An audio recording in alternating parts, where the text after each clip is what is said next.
Ibinahagi ng aktres na si Kay Abad na na-diagnose siya ng viral illness kamakailan at kasalukuyang nagpapagaling sa sakit na herpangina.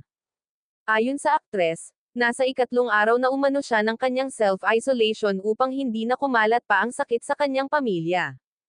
Kwento ng aktres, "I've been isolating myself for 3 days now. I think I got sa airport or sa plane. I felt sick Sunday night." Noong una, hindi niya agad matukoy kung ano ang tumama sa kanya dahil sa halo-halong sintomas gaya ng lagnat, panghihina, at pananakit ng katawan. Inakala pa nga niya na baka ito ay dengue o kaya naman ay hand, foot, and mouth disease. Gayunpaman, nang lumabas ang mga blisters sa loob ng kanyang bibig, agad siyang kumonsulta sa doktor. Dito na kinumpirma na herpangina ang kanyang sakit.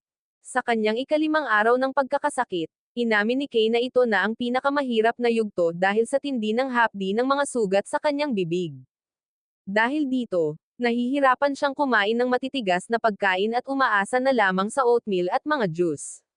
Sa kabutihang palad, nakakainom pa rin siya ng tubig.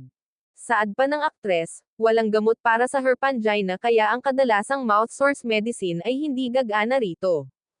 Para maibsan ang sakit na nararamdaman, cold compress at temporary numbing gels lamang ang remedyo ni Kay.